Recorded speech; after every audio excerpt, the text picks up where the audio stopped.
Hello and welcome to the Tech Lunch Podcast, where we encourage our listeners to learn something new about tech every week. This can range from learning about new and exciting applications to the advancements in coding and technology. If you are always learning, you will always be a step above the rest. Take the time during lunch or during a break to listen and learn, kind of like a lunch and learn, but for the ears. This podcast will open the listeners' ears to new and exciting technologies they may have not been purviewed to in the past. These topics will range from manufacturing technologies to data collection technologies and everything in between. Hello, I'm Nick. Hey, I'm John.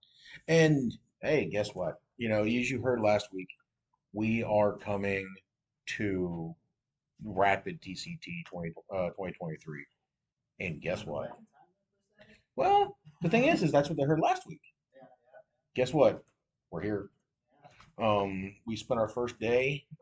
This is a hot wash about the first day. What do we see?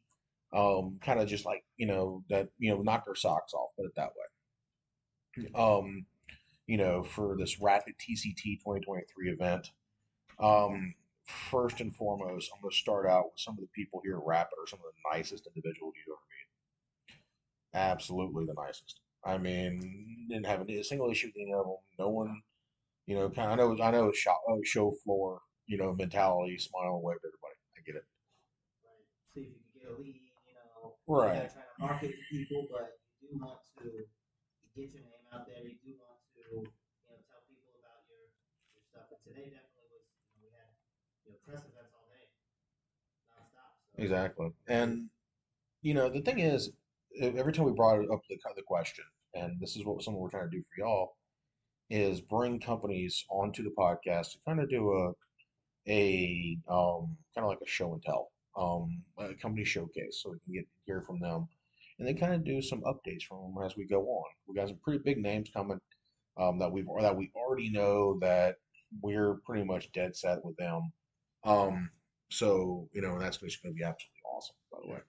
But even if they said, "Hey, I don't think we can do it," the thing is the conversations that we had about STEM education and the stuff that we can bring to y'all is absolutely amazing. They want to talk about it. They know where we're coming from. yeah, and a lot of them, they kind of came from similar roots in the sense that, like, of course, 10 years ago, like 3D printing was more, not as it was expensive at the time, so Yeah. it wasn't a solution for manufacturing at that time, and it was very hobbyistic. So I mean, you're printing with you're printing with weed eater wire. Right. You're having to remake some of these things, and that mentality, that maker mentality, that innovation it definitely, you can feel it In that in building. every booth. Yeah. There's 6, 7 people each booth, and you can feel that. So it's kind of exciting, and it's very exhausting, but it's something that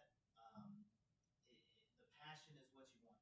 So if you can keep that going, and if you can just chat with them, I mean, that's what we want to do. Chat with them about Yeah. what's new, what are you doing, how'd you get to this point, and what's the path forward into the future. That's exactly what a lot of this is about. So, yeah, I mean, we got a lot of good feedback, a lot of positive information, as well as a lot of good contacts. So, keep tuned or stay tuned, and we'll be in touch with a lot of people, a lot of big names that Hmm. I'm that excited about. yeah, in the maker space, a lot of big names were very interested in there, and it's cool to see some of the Yeah. stuff that they're doing now. So. And hopefully, as we have conversations tomorrow, and as we go into the next couple days, tomorrow and Thursday, those names grow. We get a couple more people involved. But the thing is, as a hot wash, pretty much we're gonna go through. We're gonna kind of talk about, some of the things that we saw that absolutely are mind blowing, and stuff that we hope that the rest of everybody takes advantage of and heaves the information that's coming for these things, because they are absolutely awesome. You got to go out and look them up. And some of the stuff, I mean, seriously, there some of the stuff people were printing, the sizes of things that people were printing, were absolutely amazing. You know, you're talking about 6 DOF or 6 degrees of freedom robots, from Kuka with um, 3D print heads on the end of them. I mean, absolutely amazing. Printing off of, a pellet extruder, Yeah. and then to the other ones that are just doing just their own, their own thing. Yeah, so it's definitely pretty cool to see. Like you have lots and lots of examples and lots of show floor that make it dance, make it do the thing, and of course the large scale prints are always going to kind of catch most people's eyes. Yeah. But at the end of the day, it's not the only thing. Like they have big booths and they have the big robot arm that's been refabbed to do by the way, not just horizontal printing, vertical printing. So they're printing and going kind of like a conveyor belt, Hmm. and or also angle printing, and they don't even need to heat their hot end, or I'm sorry, they don't even need to heat their bed. Like they have plexiboard or Yeah, plywood plywood or something like that. and carpet. That's perfect. Yeah, I mean, honestly, at the end of the day, you just have to sand that bottom off. So if it fuses to the print, there's no real issue. You just add a couple layers or a little bit more height, and then you sand that part off. Yes, it's some post processing you really don't want to do, but at the end of the day, it's minimal compared to you just get another machine to do that. You set it in something else, and it just goes Hmm. back and forth a couple times, and it'll clear that out. And in some cases, you don't need to do that. So Yeah, they're yeah, I mean, if it's a industrial pieces you don't have to worry about. exactly. It's supposed to be a little rough, and there might be a little bit of defects, but it's surprising to see on a large scale. A lot of the prints are minimal layer separation, minimal, artifacting and things like that. But then not just that. If you go down to some of the prints that are, smaller or even resin prints, you start to see it goes like the opposite realm to the dental, like printing your molds of your teeth, down Hmm. to even smaller than that with detail, and not even just resin.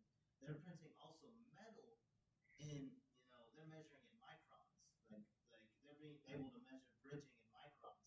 Ridiculous. It's like Hmm. your eyes can barely see that in a sense, and in a lot of ways, like it's gearing us towards or pushing towards like a micro or nanotechnology. Right.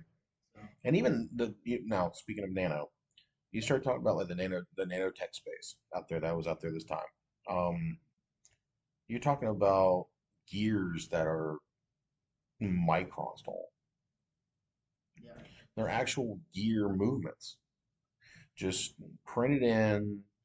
You stick an allocated in, you turn yeah, we even had to have, we needed a microscope to see the details of that, and you really had to um, kind of spend, what was that, nanotechnologies? Yeah, that was Um, nanotechnologies.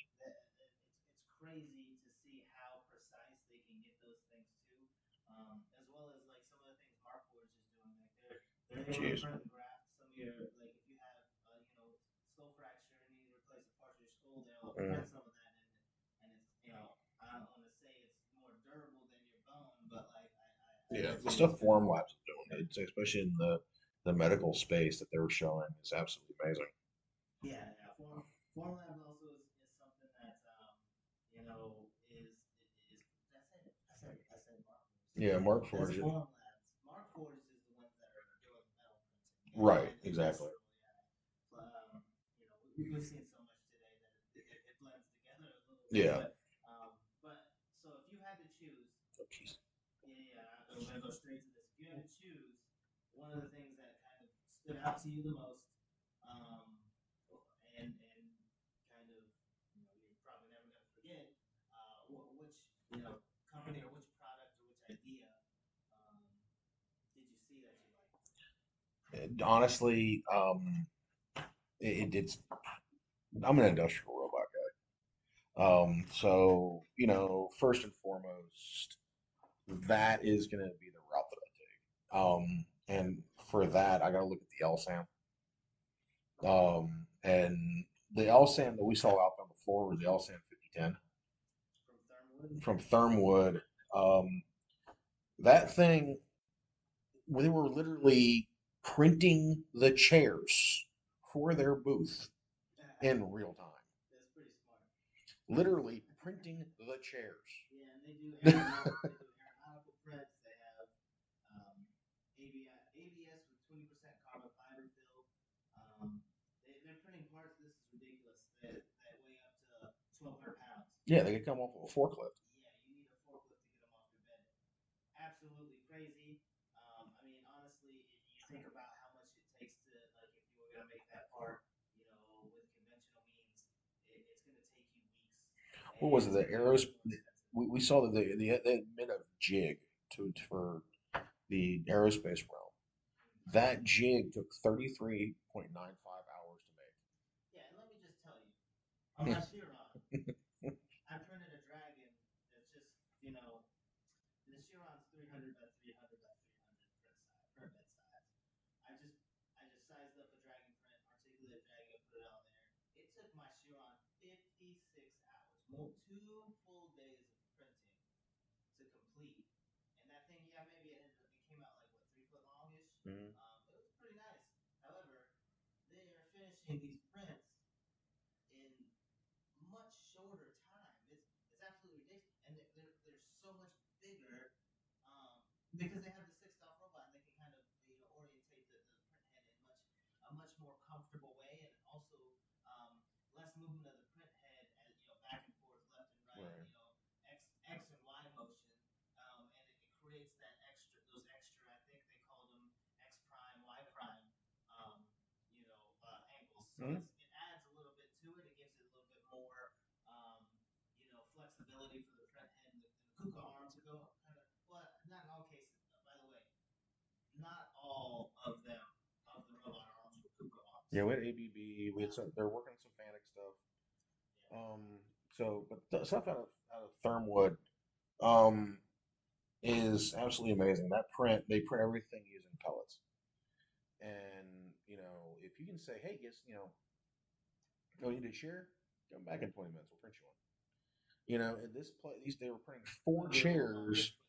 Right. Well, they were printing 4 chairs. They were printing 4 chairs at a time, using out of what is it, 1,000-pound bag Well, of. they had to roll in a pallet. They Yeah. had to roll in a pallet of. If you've ever seen Dr. Beeflo, where he makes the giant printer himself and creates all of that entire system in his garage, he got one of those pallets of pellets. That's got to be like a ton of plastic. Yeah. So, but it's crazy. What were we talking about with one of them? You can. Oh no, it was Caracol. Yeah. Caracol, the first one with the quick exchange extruder head that goes on the KUKA robot. This Yeah. actually was KUKA robot.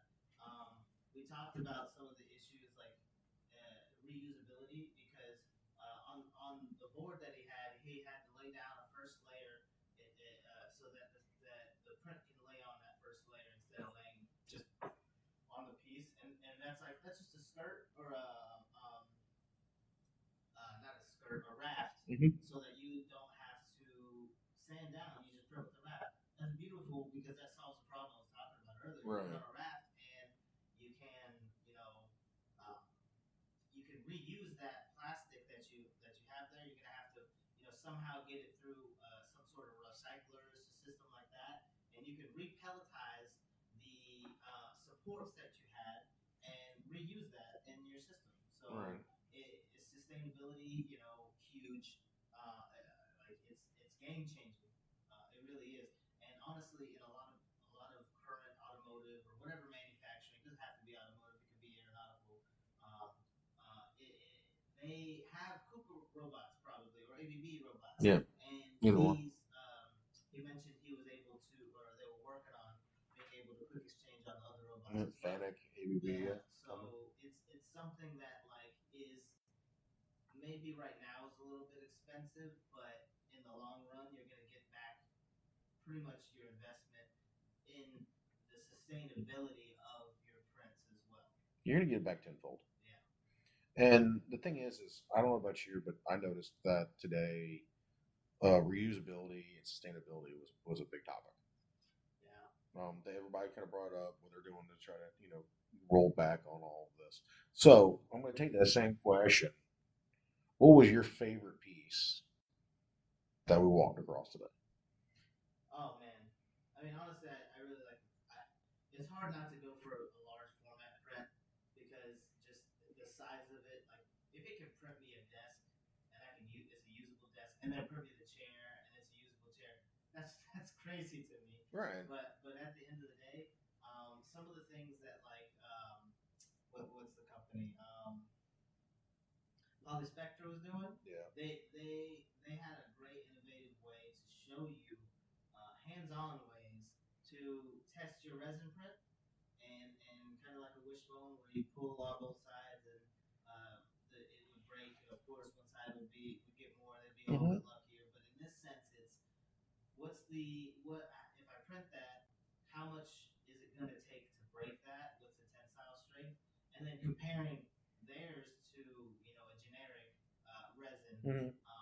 they have figured out how to double the strength of their resin. And not only that, he talked about making it tough and making it able to withstand high temperatures. They put some of their prints in a thermos or an electric kettle and heated it to boiling. And the prints were just jumping around inside. I bet you could not do that with any other resin print that's going to go to a goo.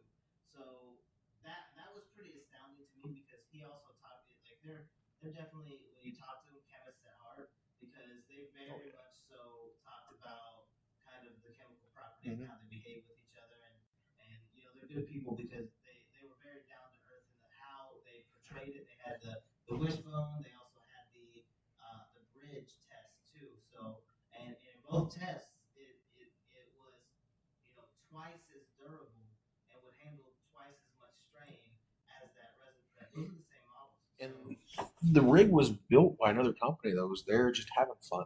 Yeah, and it's cool because and that's why I say down to earth because the other guys they were doing it. Of course, it's a job, but at the end of the day, it was fun to set up a jig to pull, and test the strength of these prints. And to be honest with you, I kind of stayed there, and I think I broke like 5 or 6. Oh, it still smells like. No, let's do another one. Let's try another one. And so it's really cool to see, and I mean, there's definitely these other companies that do software. Like we're gonna probably chat about one here coming up soon with vibration reduction and things like that.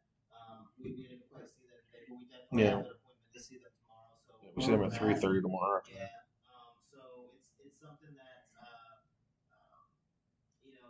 if you can use the same hardware, so and have some type of software that kind of helps your print or increases your quality or let's say optimizes because the basics of your FDM printer when you first get it if you're doing a hobbyist print or even just a print if you're working for a business and you're getting the Stratasys or Mark IV you're just getting sent to the business. A lot of those things aren't going to be as intuitive as you think. Now they're not incredibly difficult and other companies are working hard to make it easier to plug and play, but if you can have some type of supplemental software that works together. It's the same reason why we have what is it, Clipper and Mainsail. Mainsail. So it's another software or I guess image that you use in conjunction with your current printer's firmware. Yeah. So companies like that are very interesting to me. I know we didn't talk about filament companies, but we definitely talked to Prusa. We saw the Mark IV. Yeah. Beautiful machine. We saw the Prusa XL with our 4 heads on it. Oh my god. Oh, okay. Actually, that just reminded me. The XL, incredible. This is something that I thought would be coming soon. We actually talked about it before on the podcast. Oh yeah, yeah. I'm excited about it. So we talked about instead of just having and heating one single, bed and having that thermistor on your bed to heat it up, you can set it up and have it modular and kind of divide it in quadrants and heat up the quadrants because a lot of the times, especially with enders, because of how their bed frame mounts, the middle is not supported. So if you're constantly printing in the center of the bed, which most people are, then it's going to warp and bow. Right. So the XL definitely kind of deals with that. It doesn't even it only heated up like a quadrant of it. Right. Everything else is still cold to the touch Yeah, around so the print. pretty impressive. They're definitely also filament makers too, Prusament. They didn't really talk to us much about Prusament or anything like that, but it's something that we need to probably do tomorrow. Look at filament. We'll check some of the we talked to Esun today, talked to a few of those things, but it's something the consumables is something that needs to be dealt with too because you think carbon footprint, you think sustainability, reusability, and you know all these other things, dimensional accuracy, quality of my print. Do I like how much do I need to change my settings for this print filament to or this printer filament to work the way I need it to? And repeatability is a huge thing. If I can make a part 1,000 times and it only messes up once or twice, I can live with it. But if I print it 1,000 times and 100 times it breaks, I don't think I can live with that. Right, and the thing is like you talked also about the guys that like the SLS guys, from over at Formlabs, and they have something where as you clean the powder bed, you knock everything off, and it kind of loads it into its own little container, and you kind of add new powder to it, shake it up, and like he said, as long as you have two, you know, containers going, you can print continuously for how much you need. Yeah, yeah. And there's so much more that we haven't even touched on either. It's whether it's Mark IVs, they're lacing their prep with some fiber. Oh, that's awesome! Yeah. They have dual heads there. One is just there for increasing durability and inlaying inlaying. I can't remember if it was carbon fiber or if it was nylon, but some type of fibrous material, inlaying it into those high stress regions of a print, and then making that print, that much more durable. It's just like coating it with the carbon fiber. I think it was carbon fiber. And we can't forget about our first press event of the day. Over there with the guys from Slice Engineering. Everybody knows these guys for the mosquito. And the new hot end that they brought to market today, the industrial, is absolutely insane. Mosquito Prime. Yeah, Mosquito Prime. Yeah, we talked about it. We talked about it a lot, and they work with Montech a lot. So a lot of those direct drive dual extruders were also on show there. But the capability of the Mosquito Prime and the mosquito itself is already an innovation that changed a lot of things and made you start thinking maybe my hot end doesn't have to look explicitly like a micro Swiss. Not saying a micro Swiss is bad because it's all about the material it's made of, but things tend to degrade based on form or material. Like it just comes with the nature of the game. So at the end of the day, what they're doing there is they're definitely creating a very innovative way that your printer will or your hot end will get to temp, and they also add liquid cooling, which isn't necessarily like brand new to the additive manufacturing, the 3D printing world, but it's something that like it's cool that they have this in mind so that they can kind of keep the I don't want to say that's going to be like a hobbyist level, probably entry level, but those more advanced hobbyists or even getting into more commercial printing, if you have a prep farm or something like that, these are the ones that you would probably want. They do have some news coming up in the next couple of weeks that we cannot share. Yeah. But when it does get dropped, believe me, we'll talk about it. The one thing that I do want to bring up that they kind of showed us is the nozzle wrench. Oh wow! Yeah. So, oh man. And I'm immediately already thinking I'm going to buy one, and I think for the Ender 5 I have at the house, I may switch over to Mosquito eventually. Yeah, it's really cool. I mean, honestly, you can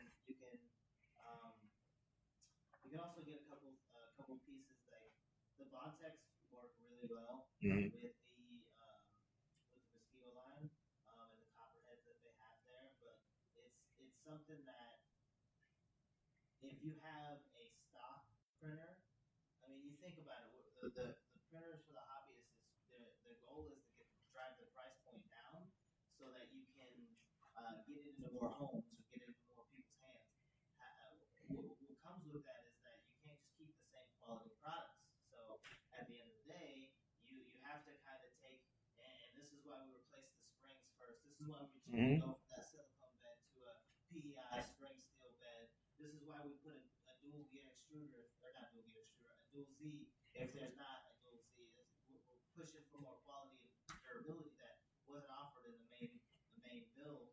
However, you think about these things. If you have a stock print head, that's probably brass. You're not going to be printing. If you're only printing PLA, it's going to get the job done. There's no need for you to freak out and get, a crazy hot end. However, if you're interested in having something more durable and not just printing models, then you're going to want to get something like a Micro Swiss or a Mosquito, and those are kind of some of the ones that I would honestly suggest more of a slice engineering. Yeah, The definitely. Micro Swiss, it did its job for what it's worth. However, it's up to the maker. Oh yeah, definitely. It's all up to how you want to take it. But I'm going to tell you right now, the dudes from Slice Engineering, those guys are awesome. Like I said, we didn't find a single soul today that I wouldn't go have a beer with. It's one of those. Um, didn't run into one. Um, I'll say what's the most. I'll try to pose this question.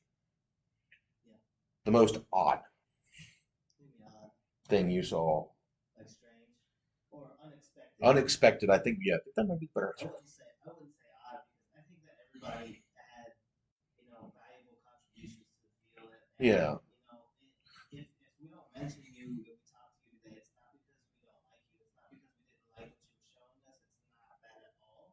It's there's so much. There's about 400 booths, and today we had press release for about 8 to 10, and not even just that. We talked to probably 20 more on yeah, top of right, that. So there's about 30 companies that like are bouncing around in our heads, and it's a bit much to mention. But at the end of the day, everybody's conversation is appreciated and valuable. But if you break it down to something that I did absolutely not expect, it was um, the modular solution for resin curing. oh yeah, So yeah. you think about right now batch printing. Let's say I have a print farm and I print SLS and I have 40 prints and I print on a um, order base, right? So Mhm. hey, I ordered one or two. Then okay, I walk over to one printer or two printers and hit start and hit start and hit start, and I get that going. And then I have to post process those things after they come out of those printers. However, if you create a modular setup that kind of is like on a rail system that goes back and forth over top of these printers, they finish the print and it's curing it on top, like above it. So you've got 8K, you've got 6K prints, and it's something that like it works with DOP or SLA printing, and it's so crazy. The 8K has to be a little bit more static, just Yeah, it's just tougher in that sense. But the 4K is very modular in the sense of like you really could make a. It's like when you go into a spreadsheet. It's like unlimited cells and columns and rows. It's the right. same thing. You can really map out your factory that way and get a lot of prints cured simultaneously. And that's something that I didn't quite expect. So it's pretty impressive to see that. There's a lot of other things that we talked about that we didn't expect. I know you're probably going to bring up the what was it, the airless basketball? Yeah, from what is Um, it, LP7 and yeah, Wilson? yeah. They Well, it's crazy they because made they took the basketball they have and the proprietary solution they get has one has the same weight as a game ball. It has the same bounce as a game ball, and it can be used just like a game ball.